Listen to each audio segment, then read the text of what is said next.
everyone, welcome back to WCB Jazz Vinyl. Today we're going to talk about the latest three releases that are being done through the collaboration of Strata-East and Mack Avenue. So we're going to talk about each of them in turn, a little bit of history behind some of these records, and of course, how do these brand new reissues sound? Before we dive in, as always, go ahead and hit like and subscribe, and you can head over to Instagram and follow me if you'd like. I'm at what_can_brown.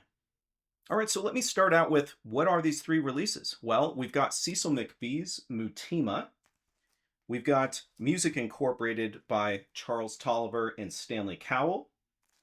And then we have Marchin On by the Heath Brothers. So these are the latest three releases, again, in this Strata-East reissue series that's being done in collaboration with Mack Avenue. So they announced this series, like a year ago? There was some releases last year. There was participation in Record Store Day with the Descendants of Mike and Phoebe being a part of that release series as well.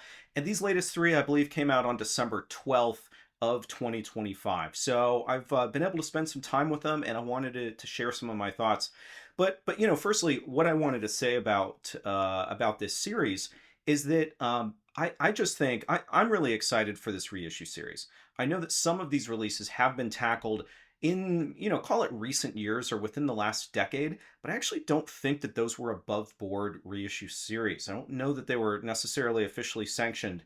So I think it speaks volumes for this particular series now that Ched Tolliver, Charles Tolliver's son, is intimately involved with these releases. He's also serving as the CEO of Strata-East Records. So, I think in this case, we know that it's being done right. And for some of these albums, it's being reissued perhaps for the first time since the 70s, at least in terms of, again, it being a vinyl and sort of authorized or sanctioned release. So what I want to what I also want to cover is some of the personnel, or really the sort of the partners that are involved with this series. So they've decided to go with someone who I think is one of the top mastering engineers in the business and working today, and that is Kevin Gray from Coherent Audio. So he is the one who is doing the remastering. And let's see, I think they're pressing these at RTI, which they've continually demonstrated they do such a great job and have really good sense for what sort of high-end QA needs to be. And yeah, I mean, each of these are really nice glossy gatefold jackets. So just a solid package, I think overall. All right, so let's talk Cecil McBee's Mutima. So for me, this is one of Strata-East's most adventurous albums. And what do I mean by most adventurous? I think I mean a couple of things. Firstly, the music here is not, say, singularly one thing or another. I would not classify this as being, just a spiritual jazz album or just a post-bop jazz album. I think that that this is a demonstration of really all of the artistry that Cecil McBee is capable of, and he stretches the boundaries of some of these genres in kind of different ways. So this is adventurous in that he's exploring a lot of different spaces. There are elements of avant-garde, and in fact, this may actually be one of the most avant-garde albums in the Strata-East catalog. Although we're not getting into a ranking or anything like that, but this is something, again, that is adventurous, and it kind of I think it challenges the listener in some ways. Not challenged in terms of it not being great music. It's just one of those things that you put on and you a lot of thoughts come to you. I think that Cecil McBee is really communicating to the listener in some different ways here.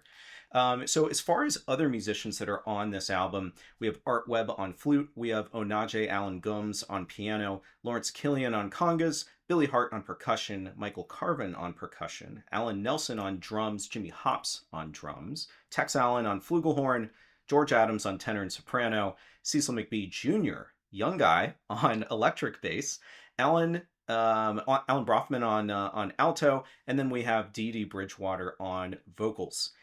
So this is a little bit of a larger group, but Cecil McBee uses this group in different ways, right, across some of the different tracks.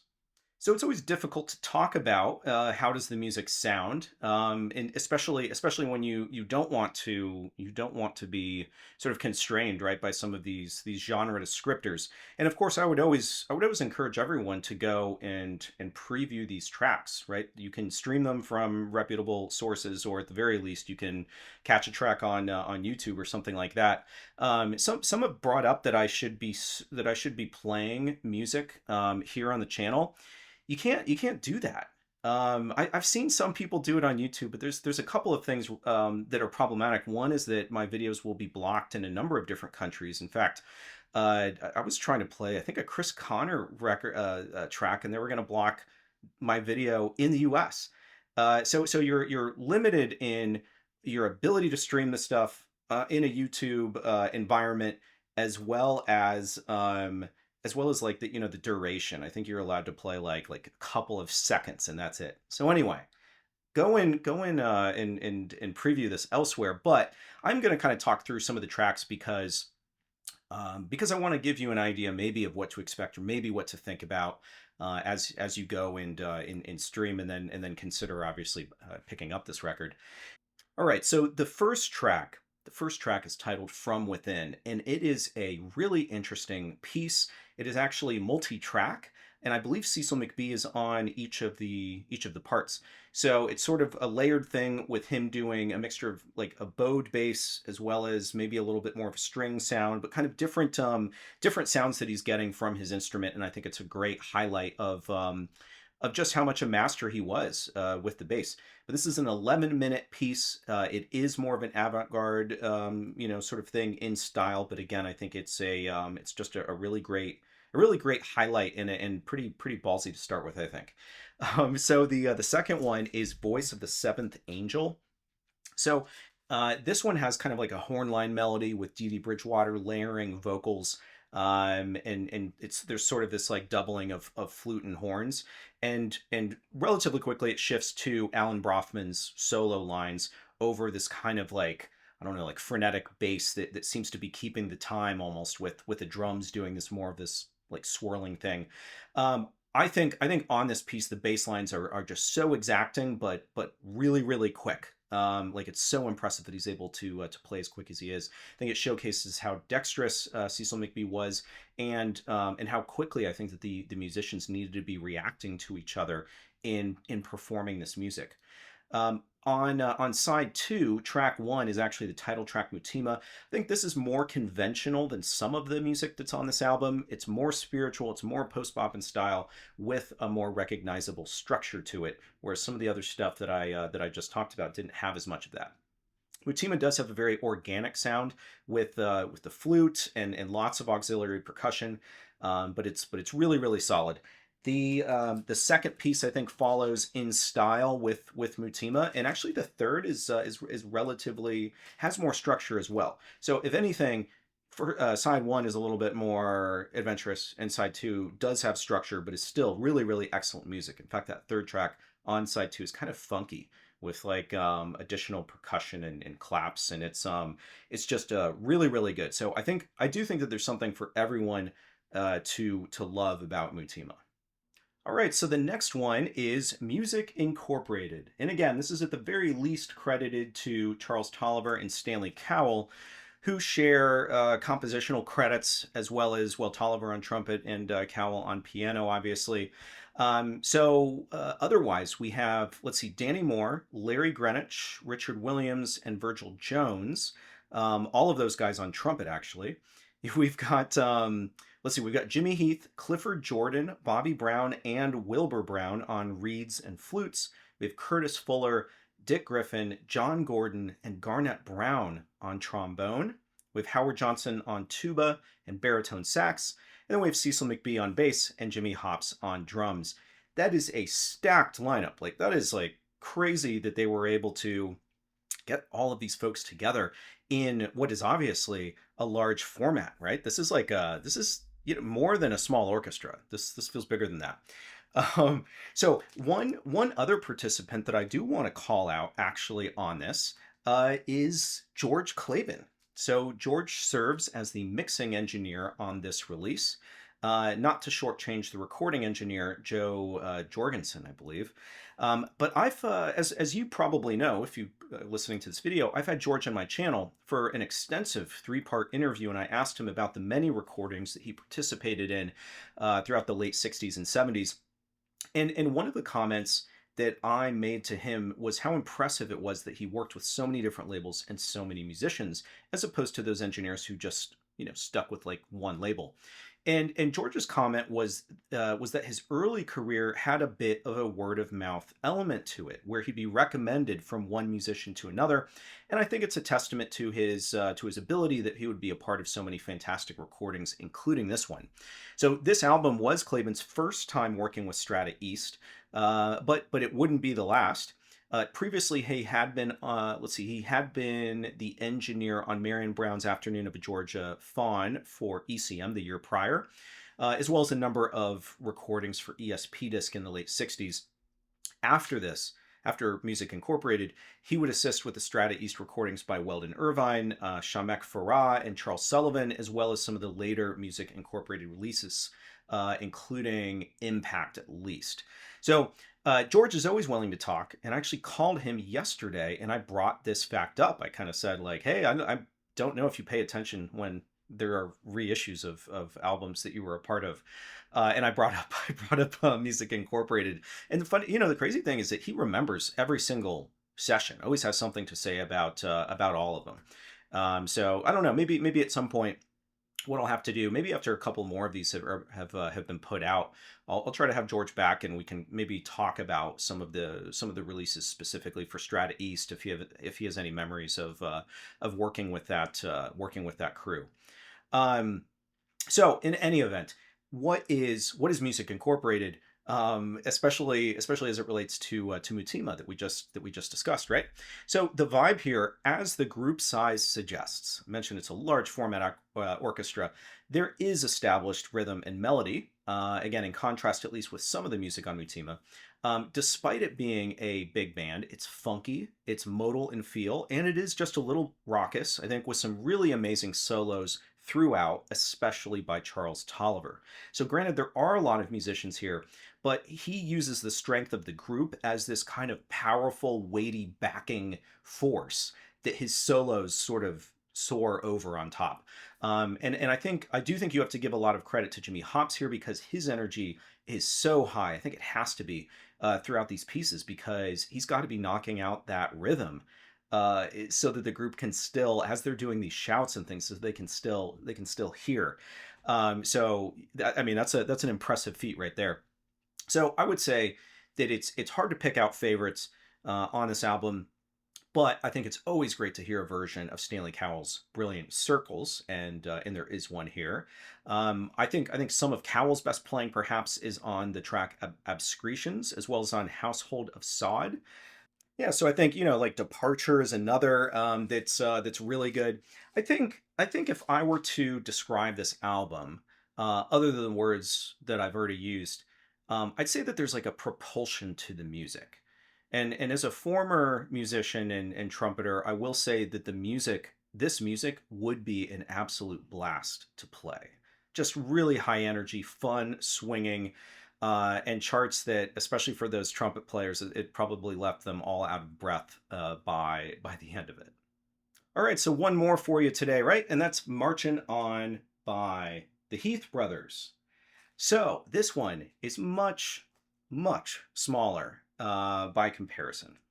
So this is a quartet featuring, the Heath Brothers, which includes Jimmy, Percy, and Albert, as well as Stanley Cowell. This one is also a bit unusual in terms of the recording circumstances. So the album was recorded in Norway in 1975 at Talent Studios, which produced a lot of great albums for the ECM label. I associate that studio very much with ECM. And incidentally, the formation of the Heath Brothers, this group here, was immediately after Percy Heath's 2-decade gig with the Modern Jazz Quartet came to an end in 1974. So they had just formed the Heath Brothers and were able to put out this fantastic album for Strata East, again, despite the fact that it was recorded outside the United States. Now, in terms of the vibe here, Well, it's very much pared down, right? With just four musicians, but we do have some interesting instruments, including Cowell playing thumb piano on the opener, as well as Albert Heath, the drummer, playing flute on some of the pieces, which is interesting. I don't know. I'm probably just not familiar enough with all the albums that Albert Heath played on to be able to tell you whether this is the first time he's played flute on an album. I would say though that as far as favorites, it's easy to pick the Stanley Cowell composition May Moon as one of my favorites at least. Which also, incidentally, that track also appeared on Illusion Suite. Which, if you don't have that one, you're really missing out. You need to get Illusion Suite.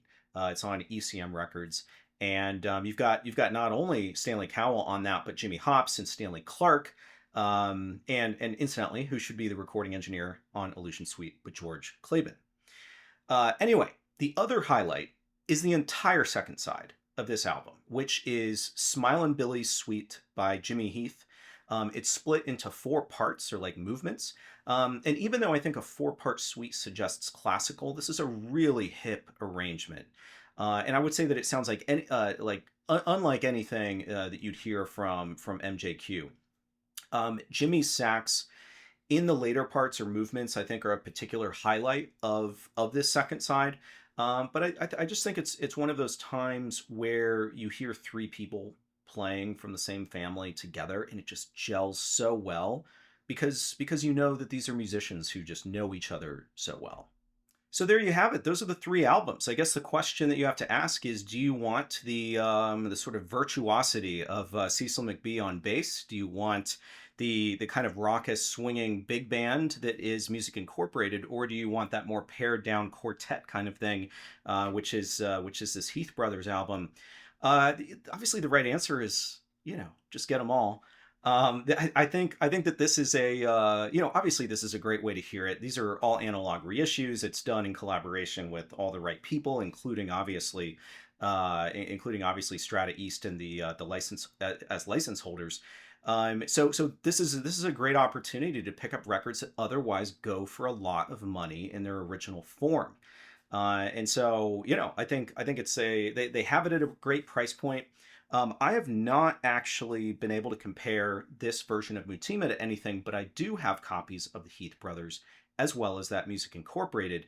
And, outside of saying the obvious, which is there's less noise because they're brand new pressings, and so there's no noise floor, and like it's quiet and beautiful. I think that they are punchier. I think that it's that combination of everything, right?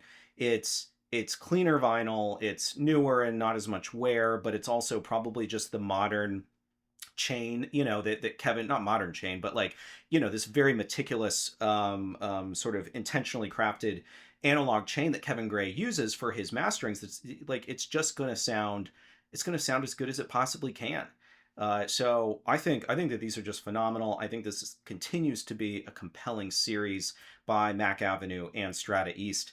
And obviously many more to look forward to, because this is not a small catalog. Don't get me wrong, it's not Blue Note, it's not Prestige, but there's a lot of recordings here, and they're varied. A lot of people say like the Strata East sound. That's not really a thing. Like the unifying characteristics of Strata East were that these were musicians who were offered the opportunity to record for a label and do what they wanted and play the music they wanted to, and bring the backing musicians that they wanted to play on these recordings and do it their own way.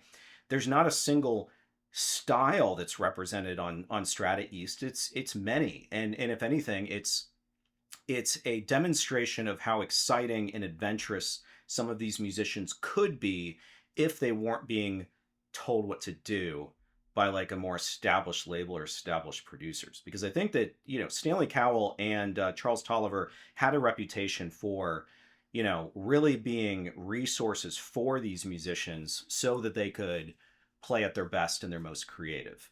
And I think that that's what makes Strata East such an amazing and impressive label with so many great recordings. So, again, many more to look forward to, I think, from this collaboration.